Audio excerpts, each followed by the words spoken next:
Au nom du président de la Fédération sénégalaise de football, Maître Augustin Senghor, et du comité exécutif, je voudrais remercier tous ceux qui sont venus assister à ce tirage des Coupes du Sénégal. Je voudrais en même temps aussi féliciter et remercier aussi la commission mixte qui n'a ménagé aucun effort depuis lors pour qu'on arrive aujourd'hui à organiser les tirages des demi-finales. Féliciter aussi et remercier l'administration, symbolisée ici par le secrétaire général adjoint et l'administration dans sa globalité. Féliciter aussi les clubs qui ont eu la chance d'arriver jusque-là, encourager les autres et dire que c'est comme ça la compétition. Remercier en même temps aussi la presse qui est notre partenaire. Si aujourd'hui tout ce qui a été fait et dit dans cette Coupe du Sénégal a été vu et su par tout le Sénégal, c'est parce qu'effectivement la presse est en train de jouer son rôle. Donc comme vous le savez, on va procéder aujourd'hui au tirage des Coupes du Sénégal. D'abord des cadets, après des juniors, des femmes en seniors et des seniors hommes.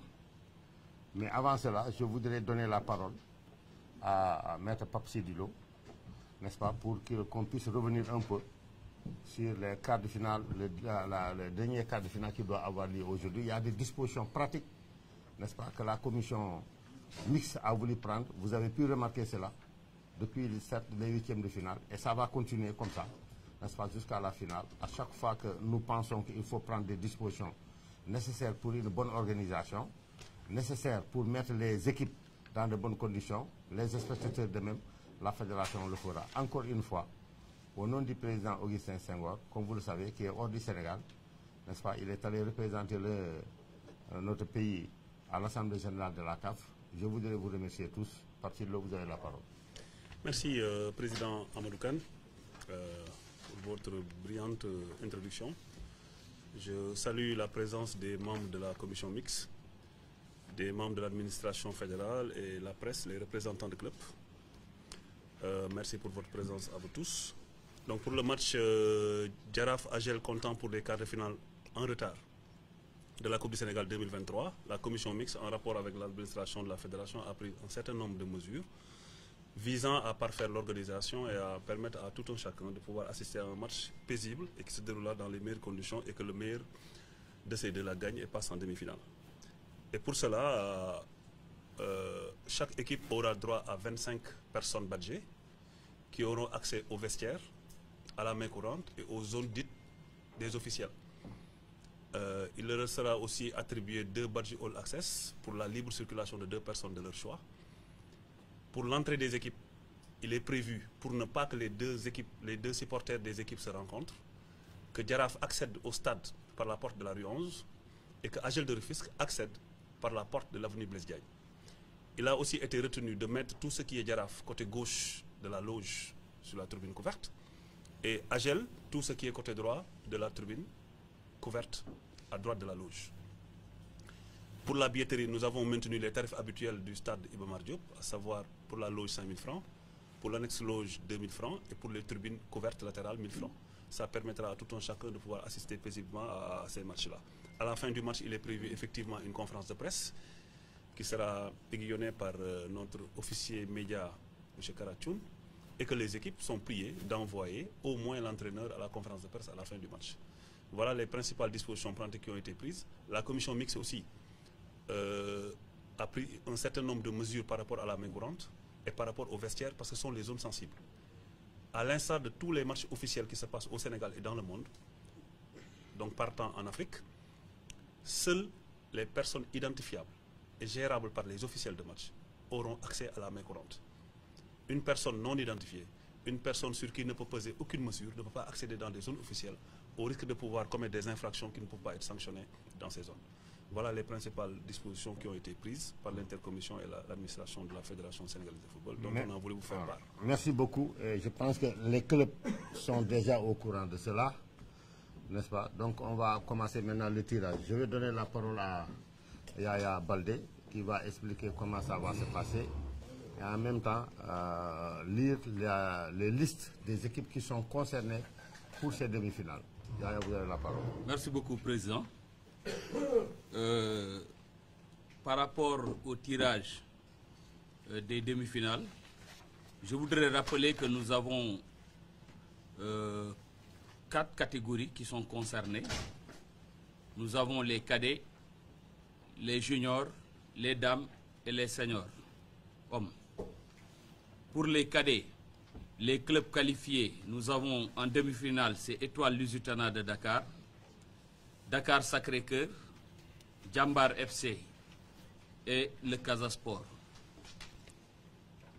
Donc pour les juniors, les équipes qualifiées, nous avons Galaxy Fa de Dakar, Espoir de Guédiawaye, Oslo, Sahel FC. Et pour les dames, les équipes qualifiées en demi-finale, c'est AFA Grand Yoff, Sirène de Dakar, Sirène Grand Yoff de Dakar, Dakar Sacré-Cœur et le Casa Sport. Et pour les seniors, nous avons Guédiawaye FC, Stade de Mbour, Amitié. La 4e équipe sera connue aujourd'hui. Ça sera le vainqueur du match Jaraaf-Agel de Rufisque. Donc, nous allons procéder tout de suite au tirage avec les cadets. Et devant le président Ousmane Thiané-Sarr, nous avons le plateau, le bocal concernant les cadets. Donc, les équipes, c'est Étoile Lusitana, Dakar Sacré-Cœur, Jambar FC et le Casa Sport. Il faudra tout simplement rappeler que l'équipe qui sera tirée en première position va recevoir et l'autre équipe sera reçue. Donc voilà.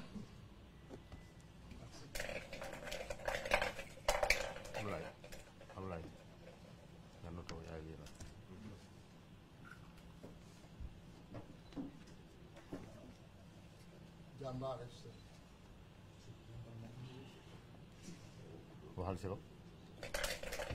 Jambar FC pour la première demi-finale. Jambar reçoit donc l'équipe qui va sortir tout de suite. Étoile Lusitana.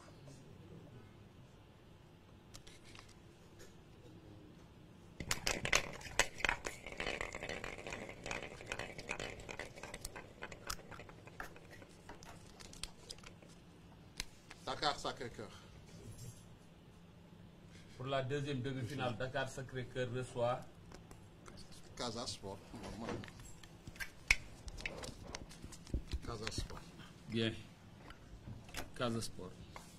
Donc pour les demi-finales cadettes, il y aura Jambar contre Lusitana et Dakar Sacré-Cœur contre Casa Sport. Bien.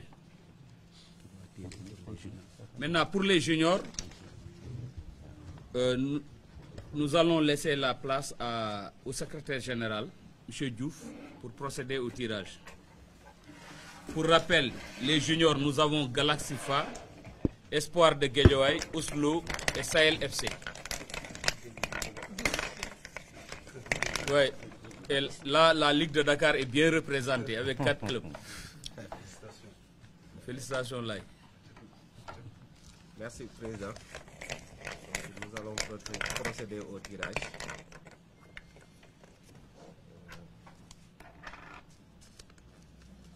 Nous avons Galaxy FA de Dakar qui reçoit pour le premier match. Galaxy qui va rencontrer Espoir de Guédiawaye.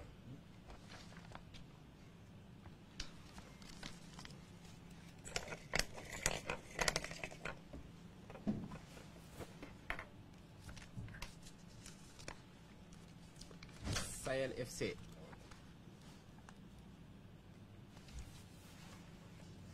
Il va recevoir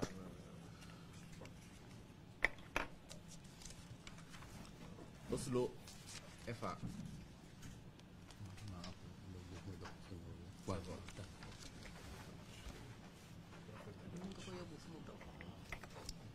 Merci. Donc Galaxy FA pour le match 29 va recevoir Espoir de Guédiawaye. Et pour le match 30, Sahel FC reçoit Oslo Football Academy. Merci. Merci, monsieur le secrétaire général. Nous allons maintenant procéder au tirage au sort des demi-finales de Coupe du Sénégal Dames. Donc, Sini, vous avez l'honneur de procéder au tirage. Pour rappel, nous avons AFA Grand Yoff, Sirène Grand Yoff, Dakar Sacré-Cœur et le Casa Sport. Donc c'est Dakar contre Casa Sport. Hein?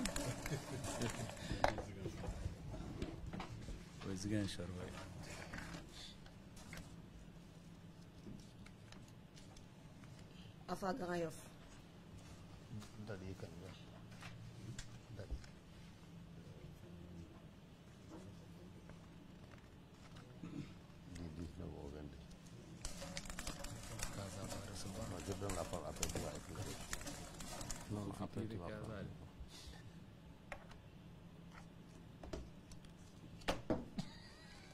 Casa Sport.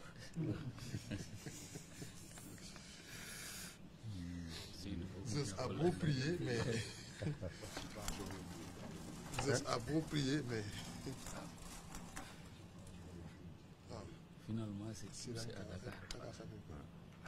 C'est vrai, hein? Tous les matchs. Dakar Sacré-Cœur.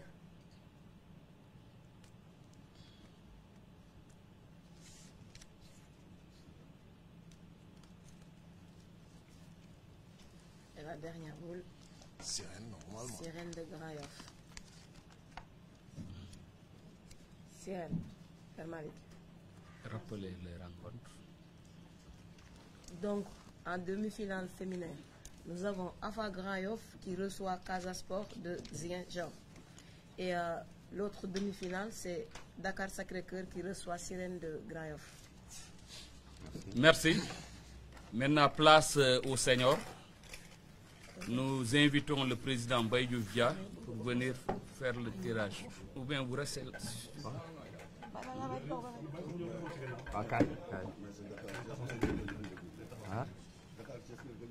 Dakar kaay bi président. Président, ça va bien? Bien, merci. Salut. Bien. Très indiscipliné là-bas.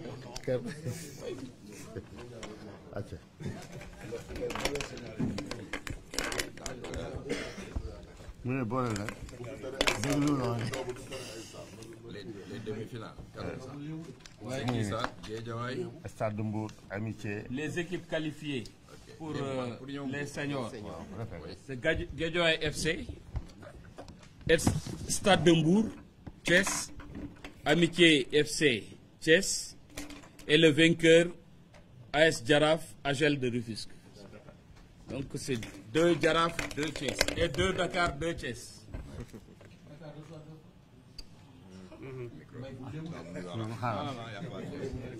C'est la finale directe, il n'y aura pas de troisième place. Non, c'est non pour toi. C'est pour moi. La première poule.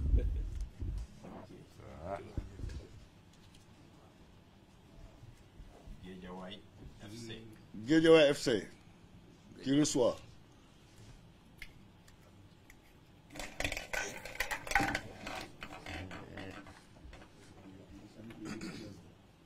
Mais am ñu ñaan de.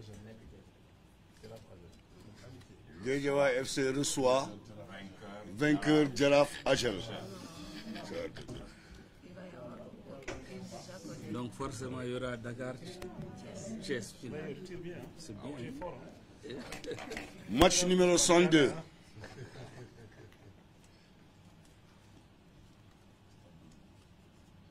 Amitié FC. Amitié FC Ah oui, c'est Thiès contre Dakar. Il reçoit qui reçoit Stade de Mbour. On vérifie, c'est ça. nous aurons une finale. Là, rappelez-nous Donc, les matchs, les demi-finales. Match 61, Guédiawaye FC contre vainqueur Jaraaf Agel. Match 62, Amitié FC contre Stade de Mbour. Bien, nous allons rendre la parole au président, M. Amadou Kane. c'est ça. Merci. Moi, je pense que l'essentiel est fait. Maintenant, les dates, Pape Sidilo. Merci. Donc, pour les demi-finales en senior homme et senior dame, c'est prévu le 19 et 20 juillet. Senior homme et senior dame. Pour les cadets et les juniors, les rencontres sont prévues les 22 et 23 juillet 2023. Et qu'il est à rappeler que pour les matchs numéro 61, Guédiawaye Football Club contre vainqueur Jaraaf Agel, et pour le match 62, Amitié Football Club contre Stade de Mbour, il est prévu, en cas d'égalité à la fin du temps réglementaire des 90 minutes, des prolongations et si l'égalité persiste, à la série des tirs au but. Comme le stipule le règlement. Comme le stipule le règlement. On a déjà envoyé au club depuis le début. Voilà. Merci. Donc je pense Comme le stipule le règlement à son article 7. Voilà. Merci beaucoup. Je pense que ça a été un bon tirage. Donc là, le constat est que la finale, ce sera une équipe de Dakar, au moins une équipe de la région de Dakar et une équipe de la région de Thiès. Donc, bonne chance à toutes les équipes. Merci beaucoup. La séance est levée. Oui. Oui.